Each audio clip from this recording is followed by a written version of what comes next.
Welcome back to Partnerships Unraveled, the podcast where we unravel the mysteries of partnerships and channel on a weekly basis. My name is Rick van der Bos and I'm the CEO and founder at Chanext, and I'm here together with Alex Whitford, VP Partners at Chanext. Alex, how are you doing today? I'm cooking. It is hot in the office. Summer is finally on its way. It's good. Yeah, it's hardly ever this good weather in the Netherlands, but this week is going to be 30 degrees. Yeah, well, I'm from England, so yeah, it's always bad we're in England. But yeah, no, it's good. It's good. I'm really looking forward to the weekend. It's nice to have a really hot weekend. Barbecues are out. Yeah, it's a good time of the year. Nice weekend at the pool. Yeah, luckily where we're staying has a pool. So yeah, it's a luxury in the summer. Not bad. Yeah, awful in the winter, completely pointless. But in the summer, it's amazing. I'm going to a restaurant in the forest with my girlfriend this weekend, and we sleep in a teepee. So that's going to be very hot with 30 degrees. Excellent. Yeah, what you need is air conditioning and 4 walls. So that's excellent timing. Good. Yeah, no air conditioning there, unfortunately. Awesome. Well, let's dive into this week's topic. We've been talking a lot about onboarding recently. We just did the 5-part series about bringing your partners as quickly from net new recruited to revenue. To first revenue and doing the onboarding as smooth as possible. But there's also the other side, of course, where partners might drop out, or where partners who have been doing a lot of revenue with you in the past have become more sleeping partners and don't do revenue anymore. So today we're going to talk about how do you reignite inactive partners to make sure you convert them into revenue generating partners again. Yeah, I like this spin because we've done 5 episodes on how do you stop partners churning. But we're all fallible, right? And partners have already churned. So how do we now recover those and bring them back into the program? So I think there's some nice synergy there. Could you elaborate maybe a little bit on what is a sleeping partner or an inactive partner in a partner program? Sure. So for me, an inactive or a churn partner, a sleeping partner, whatever your terminology is a partner that isn't doing revenue and has no intention to do revenue, right? Potentially, or they might even be doing some little bit of revenue, but realistically, it's just reactive, right? An end user randomly calls them and says, hey, I'm interested in X, and you go, oh, okay, fine, and you facilitate that deal, but there is no proactive motion. Those are the partners that cause real problems because you have to hire more and more reps, you have to recruit more and more partners, you have to cast your net wider and wider, and actually, about 80% of your partner network will be sleeping or churned. And what would be a very valuable resource is rather than having to go and redefine IPP and re-recruit partners, is actually to go and get that wide base of partners that are already churned and see if you can re-engage and reactivate some of them. Yeah, and you're mentioning the 80%. That's the metric we are always hearing. Like on average in the market, in the average partner program, 80% of partners is inactive, not generating any revenue. Within those inactive partner base, like, do you see a difference in terms of like partners that have been doing a lot of revenue in the past and then became sleeping partners, and partners who never really got to a significant amount and maybe were sleeping forever, so to say? Sure. So yeah, certainly whenever you analyze partners, you're going to be aware of where their ceiling is, what's their potential, and if they were doing lots of revenue, unless there's been some financial reason why they're no longer doing that revenue, it means that they've got a provably very high ceiling. So a very typical example where they used to sell a lot of your product and now they sell a lot of your competitors. Well, to be honest, that's a prime target for you to say, right, well, if we can convince them to start selling our product over our competitors, we're going to have this big pendulum swing in revenue potential. So yes, you want to prioritize where you can deliver the most impact. And some partners are only capable of selling X. Some partners are capable of selling 5X. And so you want to prioritize where you can make the most impact. Yeah, I think that's the interesting piece of selling through the channel. Like, it's hardly ever the case that the revenue of your partner is decreasing in general. They are just positioning other products and other services, so to say, and you need to make sure that you're really on top of the shift that they are making, so you are always put in the front as when they make proposals, etc. Yeah, 100%. Most partners and most of this sort of sales game, it's a very transferable skill set, right? So what may happen is that a partner used to sell a lot of your product, but you're now in an industry that's, you know, diminishing, and then they've pivoted to SaaS because actually, you know, that's an industry that's massively growing. that partner is still the same. That partner still has the same skill set, and they've diverted attention. And that's what a lot of partners will do. They will flex depending on market conditions, and vendors will as well, right? They'll stop building on premise and they'll start migrating everything to the cloud, and they'll go through that transition as well. And so what's really important, and we talk a lot about this in the sales game, is sort of minimum effort, right? How can I get to target as effectively as possible? The same should be true of partners, which is what are the partners that can get me to target as effectively as possible? And what's really interesting is you might want to look at legacy partners. You might want to look at churn partners rather than thinking, oh, we have to recruit net new ones. Well, those partners 5 years ago might have been doing amazing work with you, and for whatever reason, it stopped working. And if you can patch that properly and really get them going again, they might be the best candidate out there. Yeah, I fully agree there, because there is already a relationship. Of course, it's very different. Like if something happened that broke trust, then it's really hard to reignite the partnership. But if it's a very different reason indeed, maybe just slowly they started shifting attention or they started selling a competitor, then that can still be a very interesting partner for you to reignite the relationship. They have worked with you in the past. They know also the good side of the business there, and therefore you can, if you get the right stakeholders on board again, you can reignite much quicker than when you start completely net new, maybe. Yeah, I would suggest that 99 times out of 100, the reason a partner's churned is due to misalignment than the broken trust issue. There is always that edge case.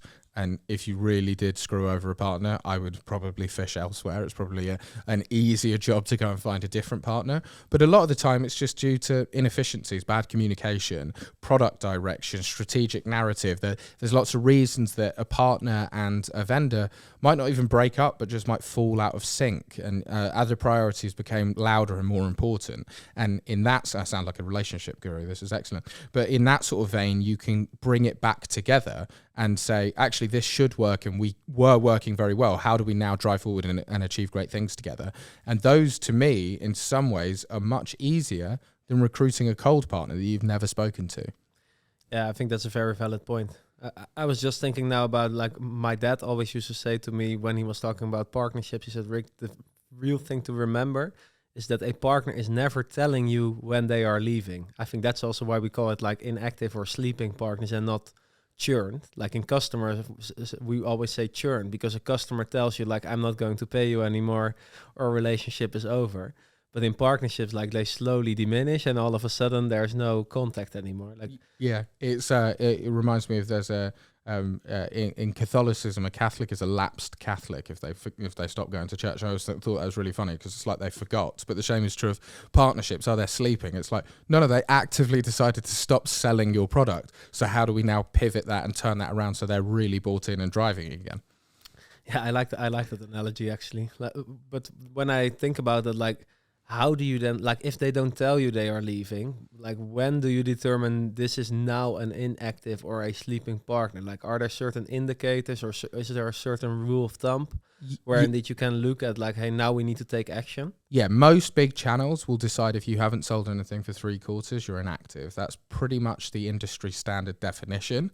I would say it's a bad one, but it is the industry standard. For me, you want some tooling and some data and some automation that allows you to measure not just revenue performance, but leading indicators. So how much marketing are they doing? How many deal registers are they doing? How engaged are they? You want that health score, which we've spoken about in previous episodes. That would be a much better indicator because you're not going to wait 3 quarters. But yes, typically 3 quarters of 0 revenue is inactive. Yeah, I think that's a good one. And it, like where you look at the partner base, who is inactive there, and what of course we are talking about a lot is how can you get in the conversation much quicker, like when they are not completely inactive yet, because then it's much easier to get them back on track. But yeah, sorry. The first rule of fixing a churn partner is don't let them churn, right? That's got to be rule number 1. So if you've got the leading indicators that allow you to catch them just before they churn, re-energize, re-engage, and re-deliver, then suddenly you get out of this problem of 80% of your partners. And I must stress that is the biggest cost to a channel, is all of that wasted effort, all of that wasted resources, recruiting partners that no longer deliver. And so, yeah, the first rule, catch them before they sleep. Yeah, 100% true. But let's say we have a use case where we're already a bit further down the line. So 80% of my partner program is now inactive. Let's say we have 1,000 partners in total in the program, but only 200 who are driving significant revenue. how do you determine when you look at the inactive partner base, which ones are you going to approach as the first ones to try and reignite? Yeah, so I would almost go back to what we've discussed in previous episodes around recruitment. So the best place to start is your ideal partner profile, right? And what's great if you have a trading history with these partners is you probably, or you should have, a lot of that information already. So your first calculation is, do they fit what we are trying to recruit net new? That'd be a good place to start. The second criteria is, what did they used to do? Because that's going to give you an idea of their potential. And the third criteria is, why did they churn? Because as we've spoken about, 99 times out of 100 is misalignment, miscommunication, no deadly deeds. But if it's the 1 in 100 where really you did something wrong, screwed a partner out of a deal, there's lots of bad blood, I would almost say, unless there's a massive upside, just being a bit cynical, you're probably easier going to an easier patch and really mining that first before you take on this burden of, oh my God, we've got to fix all this stuff and it's really, really painful and there's lots of ego and lots of bad blood between us. Instead, there might be a much easier way to make it happen. Yeah, I think that's the most important piece to start with when you start talking to an inactive partner, is really figuring out what was the reason why you left us, or what was the reason that you became inactive. Like, dare to ask the question, open the conversation, and the better you do that, the more insights you will get from those partners as well, because the better you really unwrap, like, what was that actual reason, the better you can then reposition yourself to reactivate the partner eventually. Yeah, it's like the rom-com 101, right? You want to remember the good times and understand the bad times, then you can heal the relationship, right? And I think you want to sort of approach the partnership in that same way. Hey, remember all the success we have? Remember that ski trip that we went on because we closed all those big deals? That's really good. That gets the excitement and the warm stuff there. But you've also got to fix the underlying issues. Why didn't this work? And then from there, if possible, and sometimes you may find it's not possible and you just got to move on, you can then start to heal that process. You can then start to say, okay, you weren't excited by our product direction. Well, actually, here's our product direction now. How does this fit with you? Oh, great. We're aligned, and then we can start to go again. But yeah, if that underlying issue caused them to churn before, don't re-engage or don't try and bring them back in if you haven't solved that underlying issue now, because it will just happen again. And guess what? Then you've put double the amount of resource into recruiting the same partner twice, and they still churned anyway.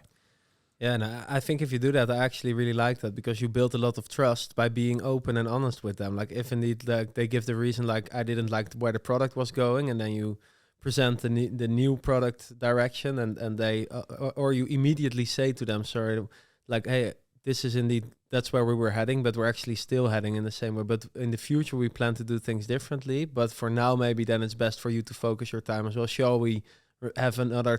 Shall we like re-engage in 6 months or so, when we are a bit further down the roadmap, etc.? Like, that can really build trust with a partner. Like, oh, you're cautious of my time as well, and then I want to talk to you again in a couple of months. Yeah, I love that. We've spoken a lot internally around there is no balance to honesty, right? And I think that's one of the real key things about partnerships and why I think we work in the best industry, because you shouldn't be selling. You should be building, and building comes from a place of honesty. So if you haven't fixed those underlying issues, be open and say, look, we've not fixed them. And maybe the partner says, well, okay, maybe it's worth a risk anyway, because they're bought into the value, or maybe they don't, but at least you have your integrity, right? And then, yeah, in 6 months' time, when you have fixed it and you come back and say, by the way, we've now fixed it, we'd love to reconnect, they will really appreciate that, because you've not wasted their time, right? So it's so important that you are integral to yourself and integral to the partner, because otherwise at some point you're going to break everything down and it's just not going to work. Yeah, 100%. Do you have some examples of like other underlying issues you have seen in the past, like partners becoming inactive, or like what they share with vendors? Yeah, so we can sort of rank order these by biggest opportunity. So the biggest one will be competitor displacement, right? That is the number one reason that you see, and by the way, is the number one opportunity as well. It's the biggest threat and the biggest opportunity. So let's just take two big titans that compete all the time. We've got Google and Microsoft. Well, Google develops a new product, they acquire a load of partners, start selling, then Microsoft innovates, does their product, and then they steal a load of land mass, right? Used to work for Zoom, Microsoft Teams happened, very much the same type of competition. And partners will focus their time where they feel they can be most successful. And really good channel account managers will be really good at winning displacement mindshare, winning the partner over and taking all of that business. That's what a really good partner manager or a channel account manager will do. And so very often you will find that, oh, we used to do a lot of business with this partner and now we don't do any. Well, that's just because they managed to nail you and take all your business. That's a real bad thing. However, the upside is enormous, because what happens if you could play the same game and pull it all the way back? You're not just going to win your old business back. You're going to win your old business and your competitor's business. And so there's huge upside. And so that's, for me, the number one reason and the number one opportunity you want to retarget those partners. Yeah, that makes perfect sense. Indeed, like you might have lost them to a competitor, but you can also win them back from the competitor. And that's indeed like that continuous flow, right? Like of your product direction, your company strategy, the margins you have in certain years or in certain partner programs, etc. Like everything is changing all the time. So the dynamics of the market change as well, which brings continuous opportunity for you to actually reignite those inactive and sleeping partners. Yeah, the number two reason that I see is bad hiring. Right? You hire a channel account manager and they don't do a good job. They, for whatever reason, don't gel with the product, don't gel with the go-to-market, don't gel with the partners, and the partners become frustrated. By the time senior leadership understands what's going on, because sales cycles in channel are very long, by the time they exit that person and replace them could be 12, 24 months down the line. That partner might have fully churned by that point. And so that is a real opportunity, because if you make a good hire, it should be fairly easy to re-engage with those partners. Hold your hands up, say, I'm really sorry, fix the relationship and go again. And then you can pull all that business back. So for me, the biggest two opportunities out there, competitive displacement or CAM misalignment, for a polite term. But once you realign the CAM, once you get the right talent in and the right process and the right culture, then you can drive everything forward. Yeah, I think that last one is an important one indeed. And I think we're always talking together around taking accountability. And that's crucial there. Like if there was a certain thing, if you maybe mishired indeed and they are not happy with how they were treated for a certain period of time, take full accountability, apologize for it, explain how you're going to do it differently towards the future. Or another reason we spoke about around the product direction, if they were really unhappy with that, take accountability. Maybe you found out yourself as well that you want to go in a very different way there, like position that strongly to them. And I think that's with everything. Like if you really found out what was the reason why they left you, take full accountability for it. And from there you can really bring it forward again. Like you can start with a clean sheet. Yeah, and for me, accountability, that's the only way that you're going to solve the problem, right? And I think it's accountability with the idea of fixing the issue. So in the example that we just gave around a wrong CAM hire, well, there's actually two levels of accountability in that. The first is we shouldn't have hired that CAM. That's our mess up. And the second is, why did the partner not have the relationship or feel comfortable enough to escalate to senior channel leadership within the territory to say, hey, we're not enjoying this CAM, or this is not working for us. Can we have a different CAM? Oh, actually, there's two issues there. The one was they didn't have the escalation, and the one that the CAM wasn't right. Oh, that's my double mess up. So, hi, we've hired a new CAM. And by the way, here's my phone number. Call me if you have any challenges. You're a really important partner to us, and we were doing great things, and we want to continue to do great things. So if you have any feedback, positive or negative, please reach out. You can just see that that's a real bonding moment where they go, your opinion is valued and we value you as a partner. So come and speak to me directly if there's a problem. That's why partnerships are so good. That's why channel's so good, because it's about fostering those relationships. Yeah, I think that's a really strong one indeed. Like where you really position it, like you are so important to us, you can always reach out or call to me, and probably most partners will never do it. But the feeling that they can, and indeed like when there is something wrong, maybe while they are a very important partner for you, that they can escalate somewhere. And it can be through your example, but it can also be a built-in process, right? Where you proactively tell your partners, like, hey, whenever you have something, you have feedback for a program or company, whatever, this is the place where you can share this with us. I think that's a very strong thing to do. And again, builds more trust with the partner. Yeah, and the more trust that you build, the more you guarantee long-term success at a sort of macro scale, right? If your partners have a lot of distrust for you, they're never going to feed back and they're going to quietly churn. If the partners have a lot of trust for you and they are very annoyed, they will still come and speak to you. And that is the silent killer. That's silently going to sleep. That's silently pulling away from the program. That's what means that you have to recruit all these partners, do all this extra work, when actually if you just had those open lines of communication, had that trust, you wouldn't need to do half of this, and we could all hit target a lot easier and go on a long summer holiday, which is basically what we all want to do. Absolutely there. I'm just thinking now, so let's say in your position, let's say you would be a vendor, you would have just had a talk with an inactive partner, and you've really unwrapped what the problem was, you found out what it was, etc. And they say, well, actually, I'm very open to start again, or to like, let's try to do a lot more business together. What are the next steps that you take to then make that partner successful again? Yeah, really simple. I go through all the same steps as if they were a brand new partner. So one of the things, especially if they've churned for quite a period of time, people will go, oh yeah, you know this, you know, you used to do this, you sold this, and we'll skip steps 1 to 6. Problem is they don't know. And it's really easy as a vendor to have a very insular worldview. They sell lots of stuff, right? They've been selling lots of stuff in the meantime. They've forgotten all about you. And so retake them through the program. So we've just done a great session, 5 episodes on the recruitment to revenue gap. Take them through those 5 episodes. Treat them as a brand new partner, onboard them, enable them, co-market, co-sell, get them through to the process of self-sustainable revenue. They may be able to do it at a more accelerated rate than another partner, but at least if you take them through all the steps, you know for sure they know what they're doing. Yeah, so you would almost say just assume as if there is zero knowledge anymore within those partners. And by the way, high chance that might be true with employee turnover, etc. So really start from the beginning. Maybe only not the contract because it's still in place, but for the rest, indeed, really every single step, just do it again. Make sure you build them towards first revenue again. So from there, you know for sure that they are onboarded in the right way and they can be successful. Yeah, you want to maximize their chances for success, doubly so if they've already churned once, because they're at a high risk of churning again. A partner that's never churned versus a partner that's churned once. The partner that's churned once is far more likely to churn again. So you want to handle them with kid gloves, right? Make sure they're going to be successful. And that means making sure your recruitment to revenue clap is bulletproof. Yeah. And then playing devil's advocate a little bit, like what if a partner is like, nah, I know all this, even though if it's, almost for sure that it's not the case because it's been 3 years since you last time did some significant revenue. Like, how do you approach that? Yeah, so the first one, I would say, look, there's been lots of updates. I just want to make sure that you've got all the information. And I would play it off more like that and try and sort of explain to them that, hey, things have moved on and we just want to take you through. And if there's still hard pushback, I would have a serious conversation. I'd say, look, we want to make sure that you're going to be successful. You've churned once before. We would hate to be the reason that you churned again. And so we want to maximize our chances of success. And I'm sorry, that means you're going to have to go through the 12-week recruitment to revenue gap. However, we're going to help you co-market. We're going to help you co-sell. Here's your time to value. Here's the revenue you should be able to achieve. And it's the whole carrot again, right? Then they go, okay, I understand why you're being brought in.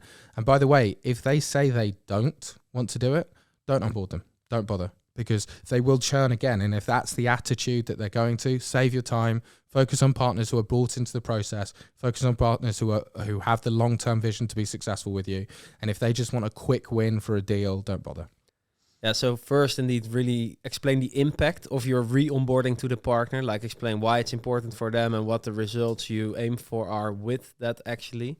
But then indeed, if you still get pushback, that actually could be a very big notice to you or a red flag where it's like, okay, don't bother. They say they want to reactivate, but do they actually want? Because you know that for successful reactivation, you need the full onboarding process again. Yeah, and sometimes just giving a partner that understanding, like, hey, look, we do this all the time. Like, we've reactivated globally hundreds of partners in the last 12 months.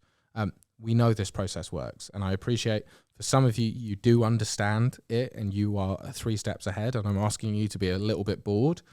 But in 12 weeks' time, we're going to be closing deals. We're going to be opening opportunities. You guys are going to be hitting target. I'm going to be taking you out for beers to celebrate. Like, I know I'm asking a lot for you, but I promise you in 6 months' time, it's going to be well worth it.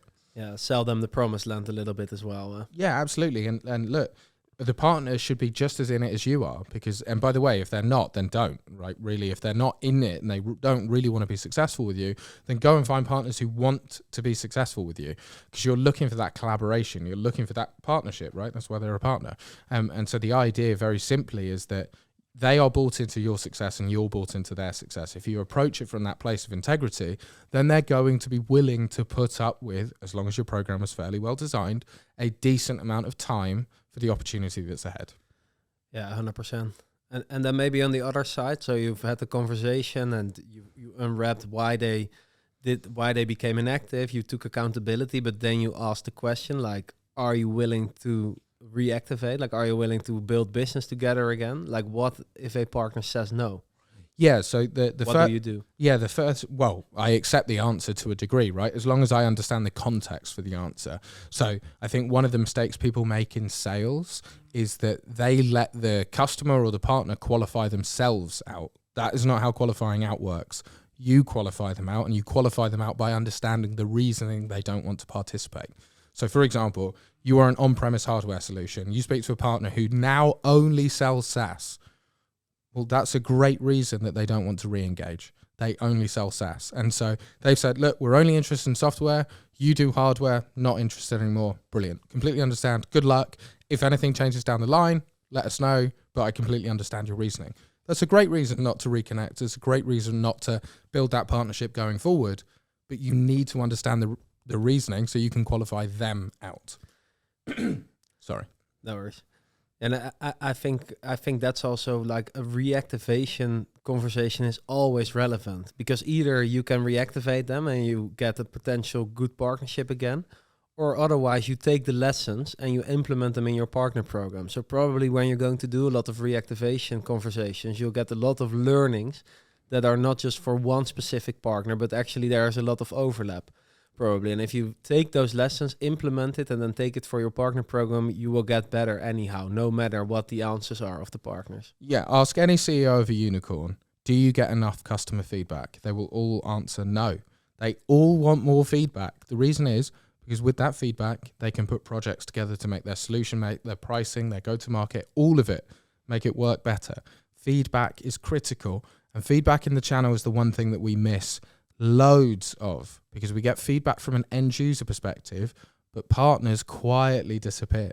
And so we only hear is we hear the voice of the converted, right? We hear the good news and the loud partners because they're the ones we're dealing with. And sometimes you can get that echo chamber. We go, bloody amazing. Everyone wants to sell us. Well, no, only the people selling talk to you.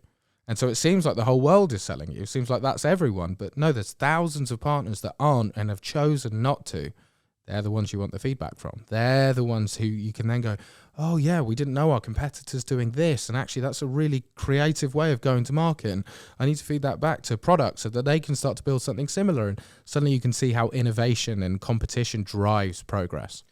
Yeah, it's a great point. Like almost every vendor, especially when the partner program is a bit bigger, has a partner council, but there it's your power users, right? Your champions who are constantly working with your product. Like how cool would it be to have a partner council, but then maybe more in a one-on-one with partners who decided to leave you, or with partners who are not doing that much business. And that's where you will learn a lot for your program. Yeah, you're going to get very different feedback from your wife than your ex-girlfriend, right? Both valid, but different. And it's important that you get the balance across all.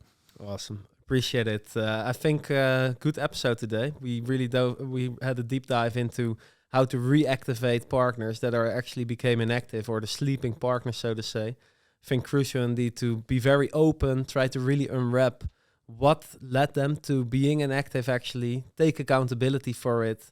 Then if they say, yes, I want to be re-onboarded, actually re-onboard them completely from the start. And if they say no, take the lesson and make sure you improve your partner program as such. Thank you for sharing again today, Alex, and thank you to our listeners, and see you next week.